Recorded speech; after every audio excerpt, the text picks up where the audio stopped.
सनातन धर्म का मतलब इटर्नल होता है और धर्म का मतलब है आपको ड्यूटी और राइट पाथ। तो रूट आइडिया बिहाइंड सनातन धर्म है कि ह्यूमन लाइफ को बैलेंस रखे। सिर्फ आपको रिलीजियस थॉट्स और आपको मंदिर जाने की नहीं, आपको स्पिरिचुअल थॉट्स भी होनी चाहिए। तो इससे आपका लाइफ है वो बैलेंस होगा। स्पिरिचुअल डिसिप्लिन आध्यात्मिक डिसिप्लिन होता है, तो उसमें आपको आध्यात्मिक नियमों से जो है अपने आप को फॉलो करना होगा। ठीक है, तो ये डिसिप्लिन सबसे इम्पॉर्टेंट डिसिप्लिन होता है, क्योंकि दोस्तों अपने आप को वो परमानंद जो भगवान है उससे कनेक्ट करने के लिए, तो उससे कनेक्ट करने के लिए आपको स्पिरिचुअली डिसिप्लिन होना चाहिए। तो इसको कहते हैं ब्रह्मचार्य। ब्रह्म को पाने के लिए जो आचरण करते हैं उसी को कहते हैं ब्रह्मचार्य। तो ब्रह्मचार्य के लिए सर दोस्तों दो तरह से ब्रह्मचार्य है।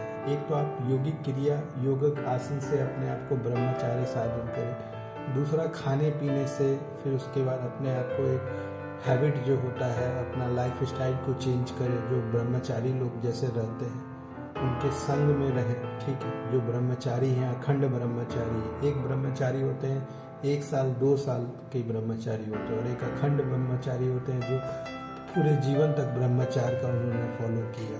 तो उनके साथ संपर्क में रहेंगे तो होता क्या है कि उनका जो ओरा है और आपका जो ओरा है, आपका कमजोर ओरा होगा तो वो मजबूत ओरा में कन्वर्ट हो जाएगा। तो ये एक तरीका है ब्रह्मचार्य को फॉलो करने के लिए। ठीक है, आप दोस्तों दूसरों को रिस्पेक्ट करें, छोटा हो या बड़ा हो, दूसरों की मदद करें। अपने मिडिल सेट हो, अपर सेट हो, लोअर सेट हो, सबको मदद करें और अपने आप को इम्प्रूव करें अपने बिहेवियर में। और लॉर्ड रामा जो है एक बहुत बड़े उदाहरण है। जीवन शैली होती है उनको, जैसे रामचरितमानस हुआ वो सबसे इम्पोर्टेंट है तुलसीदास वाला, तो उसका अध्ययन भी करें और उसको सुने भी, तो धीरे धीरे चेंजेस हो जाएगा। और राम नाम का जो होता है जाप, हरे नाम राम नाम का जाप जितना करेंगे उतना आपको फायदा होगा।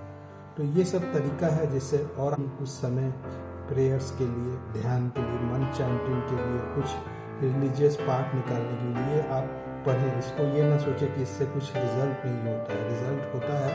अदृश्य शक्ति का ही खेल है दोस्तों। हर इंसान को कुछ ना कुछ जो उसको कर्म के अनुसार, भाग्य के अनुसार जो लिखा रहता है वो उसको मिलता है।